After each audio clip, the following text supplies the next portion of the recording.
sacrificed, truly defied, whether it is social expectation or even personal. And that, ultimately, is why the Jace Beleren of the pre-Mending era only gets a place among the honorable mentions. Speaking of defiance, our second honorable mention contrasts with Gerard greatly, and that is Commodore Guff, a very interesting character, one of my personal favorites from the old stories. Commodore Guff was one of the greatest scholars in the history of the multiverse, residing in a library that contained every book written, be it past, present, or even future. A powerful planeswalker in his own right, it was this knowledge of all that had been and all that was to come that defined Guff as a character. One of the original 9 Titans assembled by Urza to destroy Phyrexia, Guff had already read how the story ends, and he knew that it ended with Phyrexia winning.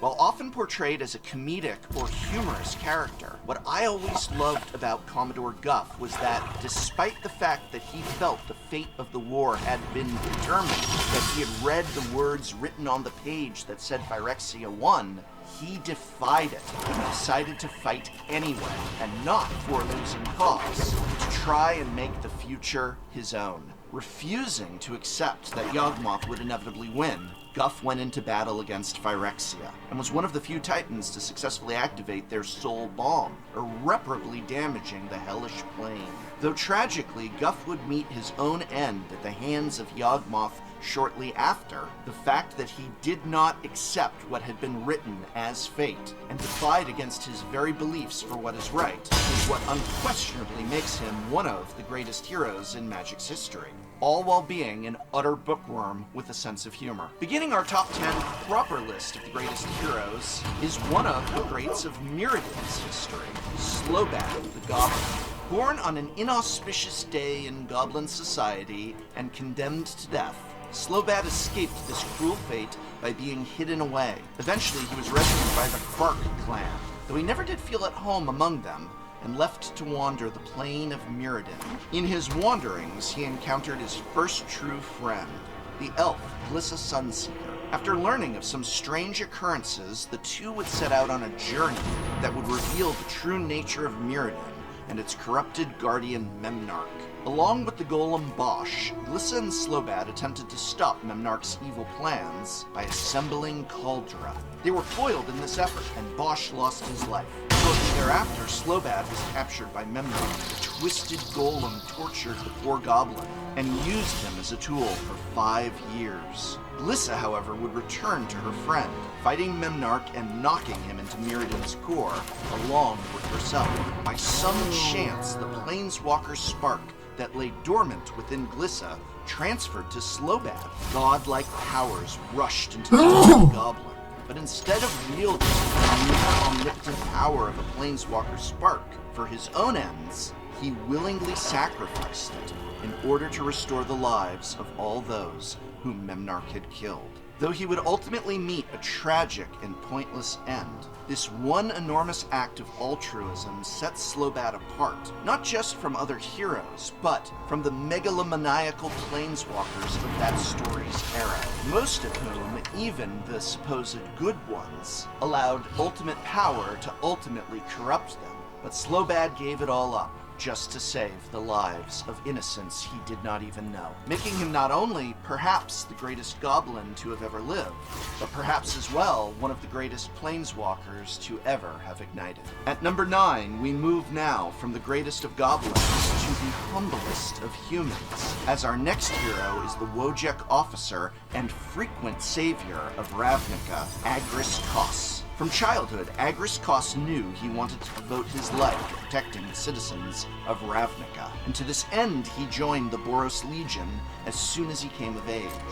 Young and idealistic at first, Agris came to learn the harsh and complex realities of life in the City of Guilds. While working a case, Agris learned that his partner, someone he admired greatly, was corrupt, and Agris was ultimately forced to fight him, leading to his partner's death. Agris may have turned to the bottle thereafter, but he never stopped trying to protect the Ravnican people. In his later years, he was set to receive a promotion to a desk job, but on his last mission he uncovered a plot by the secretive House Demir, ultimately arresting their guild leader, the vampire Sazdek, stopping him from assassinating Matselesnia. In retirement, Agris went to work for the Orzhov Syndicate, where he helped to uncover another plane-threatening plot to awaken long-dormant dragons. Agris and his companions foiled them. In the process, Agris was killed. Death, however, was not the end of Agris Koss's heroism. As a ghost, Agris went on to foil Zazdek once again, slew the Simic Guildmaster Momir Vig, and ended the corrupt reign of Grand Arbiter Augustin IV. From humble birthright, despite the most humblest of births and lineage, nothing could stop Agris Koss from fighting for what was right for Ravnica, not even death itself.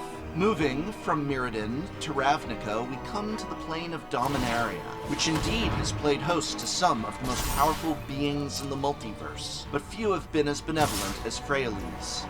Freyalise was born a dark elf on the plane of Dominaria during the era of the late Dark Age, and was orphaned soon after. Originally a fire mage centered on red mana, after being mortally wounded by the green mage Jason Carthalion, her spark ignited, and she ascended into godhood as a planeswalker. Remembering the power of the attack that nearly killed her, she was drawn towards green magic ever after. As was often the case with planeswalkers, her ascent destabilized her sanity, but she managed to recover much of it with the help of Archmage Eternal Joda.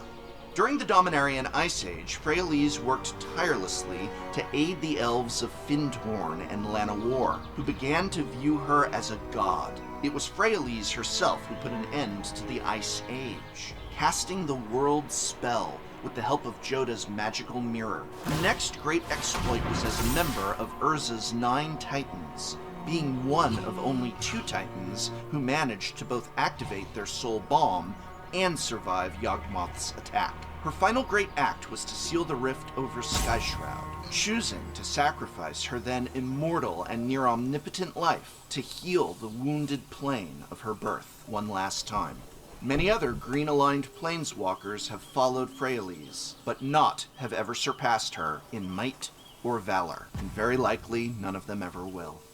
Now, at number 7, we come to Elspeth Tyrell, born on an unknown plane exposed to the taint of Phyrexia. Elspeth's childhood was one of horror. Like many citizens of her home, Elspeth was imprisoned and tortured by the Phyrexians. At the age of 13, her spark ignited, casting her across the multiverse and freeing her from her captors. The first plane she landed upon was Theros, where she acquired the Sword of Chaos, and first met Daxos of Meletis. When the sun god Heliod revealed himself, however, she was overwhelmed and fled Theros. After more harrowing journeys, Elspeth ended up on the paradisiacal plane of Bant. On Bant, she learned how to fight and became a knight of great renown.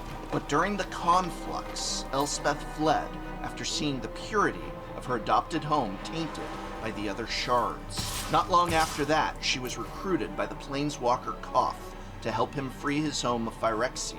Despite the trauma and terrors of her childhood, Elspeth faced the Phyrexians again, liberating Karn alongside Koth, who ultimately forced her to flee the plane, and it became apparent that the war was, for the time being anyway, lost. It was once again on Theros that Elspeth's greatest deeds would be done. She slew the great Hydra, Palukranos, became the champion of Heliod, reunited with Daxos, and helped end the Minotaur attack on Akros. Tragedy, however, goes hand in hand with heroism, especially on the plane of Theros.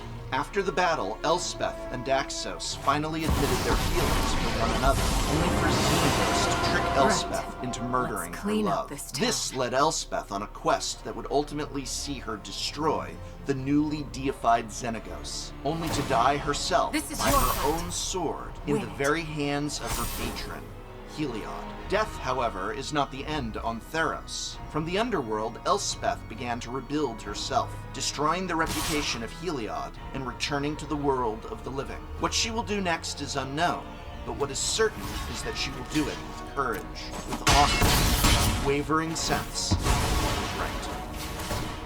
Hitman, con artist, bandit, thief, These are not the traits that a hero is typically made of, unless of course we are talking about the legendary Ronin Toshira Umezawa, number 6 on our list. In his youth, Toshi, as he was known to his friends, worked for the Prime Lord Uramon, but on a faithful job he met the fearsome ogre Haitsufu. Together they founded the Hyozan Reckoners. It was some years later that this criminal's heroic career would begin. While traveling through Jukai, Toshi encountered and later rescued Princess Michiko Konda.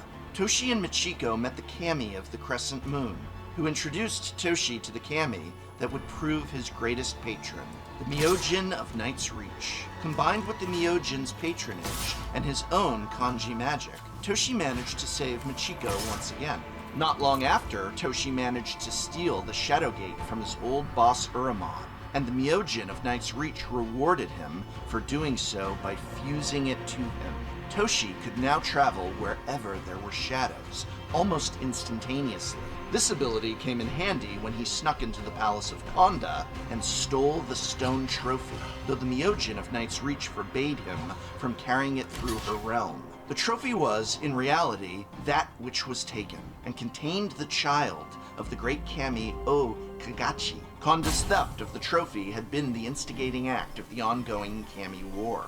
Now empowered, Toshi would go on to interfere in a number of matters, occasionally causing harm and reckoning with his past. Toshi lost his powers after disobeying the Myojin carrying Konda's trophy through her realm. But luckily, he found himself once again in the presence of Princess Michiko. Writing the words sisters and united in blood upon the trophy, Toshi gave it to Michiko. The trophy shattered, and the spirit within, Kyodai, fused with Michiko to form the Sisters of Flesh and Spirit. Together, they defeated O Kagachi and brought peace to Kamigawa once more. Satisfied that he had played his part, Toshi departed the scene, only to be attacked by an old foe seeking revenge. As he lay dying, the Myojin of Night's Reach returned and transported him to a different plane, Dominaria. It was here that he founded Clan Umezawa, a prestigious and heroic dynasty famed for producing Tetsuya Umezawa, the first slayer of Nicol Bolas. Umezawa's legacy on his home plane of Kamigawa is as yet unknown. His lineage still thrives on Dominaria, and the fact that there is a Kamigawa at all to return to in Neon Dynasty is largely due to his efforts. Kick-starting our top 5 is the Archmage Eternal himself, Joda, a descendant of Kayla Blutrug, the wife of Urza and lover of Mishra. Joda was born into a wealthy and powerful family on the Dominarian continent of Terrasier. The severe climate change Dominaria experienced in the centuries after the Brothers' War meant that the land on which the family lived grew less viable year after year, and by the time Joda reached adulthood, it had been abandoned. Apprenticed to the wandering mage Voska, Joda traveled the land, escaping the magic-hating clutches of the Church of Tal. While attempting to hide from some goblins, Joda submerged himself in an enchanted fountain, which effectively granted him immortality. His journeys brought him to the Conclave of Mages, where he became an unwitting pawn in their political intrigues, ultimately freeing their former leader, Ith, and making an intractable enemy of the pretender, Mersil. Throughout the Dominarian Ice Age, Joda continued to fight against the forces of darkness, particularly the necromancer Limdul, and played a key part in ending the era of ice itself by loaning his magical mirror to Freyalise. His final confrontation with his nemesis, Mersil, came when he helped save his friend, Jaya Ballard, from the influence of the Pretender's ring, once again using his mirror, which caused Jaya's planeswalker spark to ignite. Though he would no longer be the focus of Dominarian legends, the Archmage Eternal, as Joda is now known, would go on to play a critical supporting role in his ancestor Urza's quest to defeat Phyrexia, the Rift Crises, and even the recent conflict between the new Weatherlight and the Demon Lord Belzenlock. So long as Joda lives, and that may be forever at this point, Dominaria has a hero protecting it.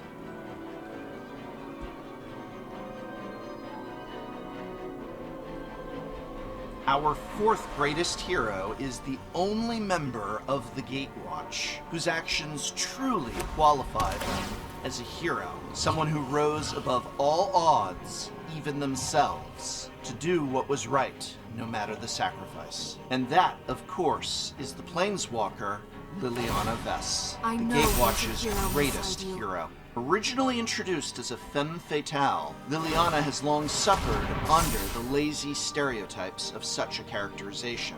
Her own name being an anagram for villainess, she was conceived of as vain, cruel, selfish, manipulative, and sexy.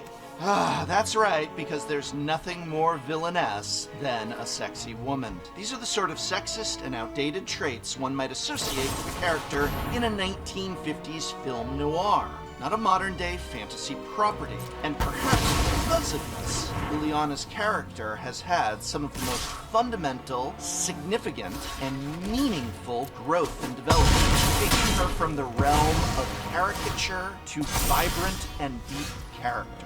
Truly, within both the fiction and the non-fiction world that created her, Liliana Vess defied all expectations. Born on Dominaria before the Mending Era, Liliana began life as the prodigal daughter of a powerful warlord.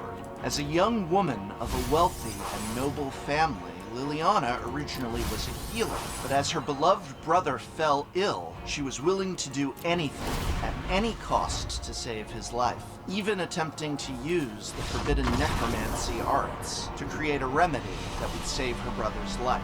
Unbeknownst to her, she had been tricked by visions of the Raven Man, costing her her brother's soul, which twisted dark and cruel as he was revived into an undead monster who blamed her for her negligence and stupidity and set her family home to cinders. Almost dying at her own now undead brother's hands, Liliana's planeswalker spark ignited, hurtling her across the multiverse, first to the plane of Innistrad, where she, now an immortal demigod, could pursue knowledge and power at any cost. In fact, this life of ageless and supreme power suited her well, but that would change, of course, with the Mending. Stripped of her godlike powers and immortality, age and all of its indignities began to catch up with the mighty necromancer. Desperate to regain her youth and power, Liliana sold her soul to 4 powerful demons in a contract brokered by the elder dragon Nicol Bolas. Age and death no longer being a threat for her, Liliana nonetheless found it difficult to obtain peace. Her will, her very soul, was no longer her own, and visions of the mysterious Raven Man haunted her. Echoes of her brother's death confronting her, her guilt, her selfishness, outlasting all. In a struggle to once again be in control of her own body, her own soul, her own destiny, she began to resent the power her masters held upon her. When quested with retrieving the ancient Chain Veil artifact, Liliana once again was willing to sacrifice herself for power, and allowed it to corrupt her soul so that she might gain the ability to destroy her demon masters. Over the next few years, Liliana sought out and destroyed her demonic overlords. Liliana took up the Chain Veil, accepted its curse in exchange for the powers it granted her, and slew the first of her 4 demon masters. But still, she found no respite. The curse now consuming her, Liliana made whatever allegiances she could,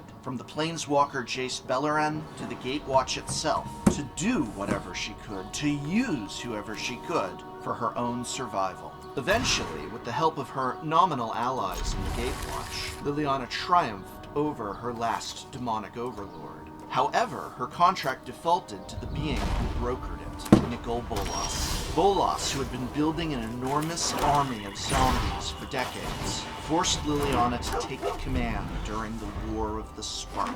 It was here that Liliana felt regret. Regret at betraying her friends in the Gatewatch, regret at her use and abuse of Jace Beleren, and regret for the paths she had chosen. That Liliana stood forward in defiance and said, no more. Having sacrificed everything to simply continue living, Liliana was willing to sacrifice her life to save not only her friends, but the countless lives of Ravnica and the rest of the multiverse that would fall inevitably under Bolas's rule. That death in the act of doing what was right, for helping others who had helped her, for helping others who would never know her, is what makes Liliana one of the greatest heroes in Magic the Gathering.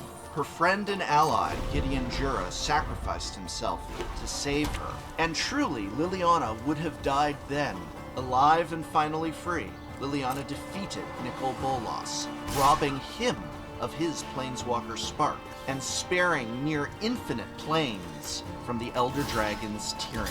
And after defeating, truly, one of the multiverse's greatest evils, this villainess was originally conceived of and defined by her sexual being, took up the least sexy profession of them all, college professor. And now we reach the top 3. Unlike my list of the greatest villains in the history of Magic the Gathering, there is no clear-cut order for our top 3 heroes. I cannot name a greatest one among the 3. Perhaps you feel one stands higher than the others, and that is fair, for truly, these 3 are the greatest of the great. But as far as this video is concerned, they are, each of them, the number 3, the number 2, and the number 1 greatest heroes in Magic. Standing alongside one another forever, I hope, are the Tolarian trifecta, but you might know them as Teferi, Joyra, and Karn. While Jason the Gatewatch may be splashed over every Magic the Gathering advertisement, I feel that its real stars, the true protagonists of Magic's story overall, since the beginning and even today, are these 3 characters. The origins of these heroes all lie on the plane of Dominaria, and while that is where many of their heroic actions have occurred, the ramifications of those actions span born in Zalfir, Shiv, and the mind of Urza respectively. The lives of these heroes have long been intertwined. Joyra and Teferi showed great promise as children. They were brought to the Tolarian Academy when they were still quite young. Karn, in contrast, was made by Urza, crafted from silver and the heartstone of his deceased ally Xantia. The 3 would soon be bound together by friendship, as well as Urza's destructive time experiments. Together they fought against Crick and his Phyrexians, operated the mana rig on Shiv, produced the necessary components of the skyship Weatherlight, and helped fortify Dominaria's defenses for Yawgmoth's inevitable invasion. Though Karn alone among them would participate in that greatest of battles, all 3 were instrumental in Urza's plans. These 3 were not just heroes as deigned by Urza, born to fulfill his prophecies and ceasing thereafter. After the destruction of Urza and Phyrexia and the death of Yawgmoth, these 3 heroes united in order to end the Rift Crisis, saving not only Dominaria again, but the whole of the multiverse, and ushering in the Great Mending. Teferi, having lost his spark and his homeland during the crisis, would go on to live the quiet life of a husband and father. Karn retreated to Mirrodin, an artificial plane of his own creation, where he bore witness to the rise of a new Phyrexia. Joyra, never content to stand still for long, eventually began work on a new skyship Weatherlight. It was aboard this new Weatherlight that these 3 friends and heroes united once more, and what truly sets them apart is neither the vast span of time in which they have been heroic, nor the scale of their heroism, but the fact that they have suffered defeats, sacrificed greatly, made enormous errors in judgment, only to learn and grow from these experiences and continue on. They never gave up. They never gave up. In many ways, they stand as the perfect foil for their old mentor Urza, who did give up, who did give in. When Urza was obsessed with vengeance and destroying Phyrexia, these 3 were devoted to protecting the lives of those whom Yawgmoth and his monstrosities sought to assimilate, and who Urza viewed simply as pawns in his grand scheme. These 3 were motivated by a desire to protect the individual lives within those planes, within all planes. Where Urza saw his mistakes as mere setbacks in his grand scheme, these three are, even today, haunted by their failures and striving to make right on the wrongs they have done, all while simultaneously swearing to do better in the future. That is what makes a hero. That is why Urza is not a hero, not on this list. As elders of sorts among the heroes of modern Magic the Gathering, Teferi, Joyra, and Karn set a great example for all of their fellows. Do your best, and when that isn't enough, learn to do better.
Oh, hello.